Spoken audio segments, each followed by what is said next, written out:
Hello friends, இன்றைக்கி நாம் simple and ஈஸியாக பீன்ஸ் பொரியல் எப்படி செய்கிறதுன்னு பார்க்கலாம். இது வெறும் 5 நிமிஷத்தில் நம்ம செஞ்சு முடிச்சிடலாம். இதுக்கு முதல்ல நீங்கள் கடாயில் 2 டேபிள் ஸ்பூன் எண்ணெய் விட்டுக்கோங்க. எண்ணெய் நல்லா சூடானதும் இதில் 1/2 டீஸ்பூன் கடுகு சேர்த்துக்கோங்க. கடுகு நல்லா பொரியட்டும்.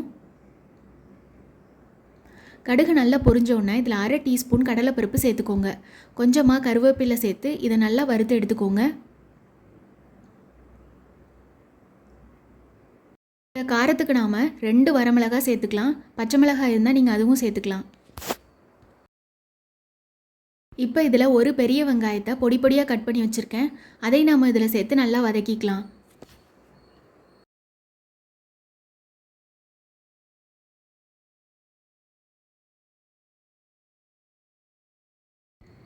இப்போ நாம் இதில் சின்ன சின்ன துண்டுகளாக கட் பண்ணி எடுத்து வச்சுருக்க பீன்ஸை இதில் சேர்த்துக்கலாம்.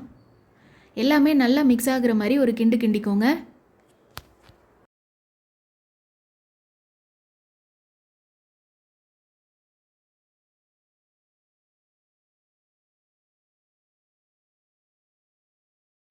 இந்த பீன்ஸை நல்லா 1 நிமிஷம் வதக்கி எடுத்துக்கோங்க.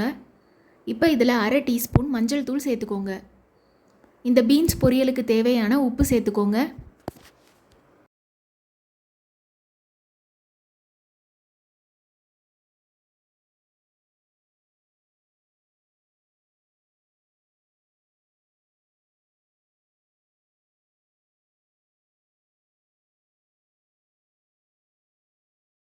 இப்போ இந்த பீன்ஸ் எல்லாமே வேகிறதுக்கு நம்ம தண்ணி சேர்த்துக்கலாம்.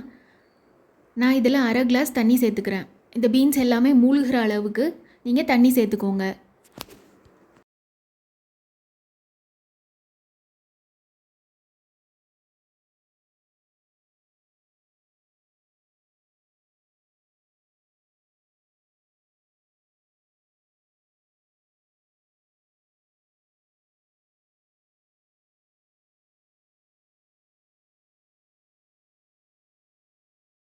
இந்த மாதிரி நல்ல கொதி வந்தோடனே மூடி போட்டு இதை ஒரு 2 நிமிஷம் நல்லா வேக வச்சு எடுத்துக்கலாம்.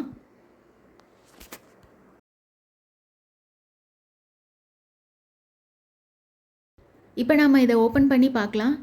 90% எல்லாமே நல்லா குக்காகி வந்துருச்சு. இதை ஒரு மிக்ஸ் பண்ணிவிட்டு நம்ம இன்னும் 1 நிமிஷம் இதை வேக வச்சு எடுத்துக்கலாம்.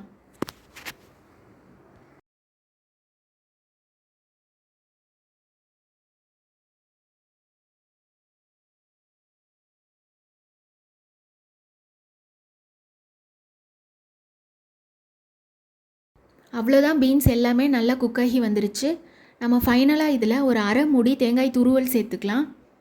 இதை நீங்கள் ரொம்ப நேரம் ஹீட் பண்ணணும்னு அவசியம் இல்லை. ஒரு 1 நிமிஷம் நல்லா கிண்டிட்டு ஸ்டவ்வை ஆஃப் பண்ணிவிடுங்க. அவ்வளோதான், வெறும் 5 நிமிஷத்தில் சூப்பரான பீன்ஸ் பொரியல் ரெடி ஆகிடுச்சு.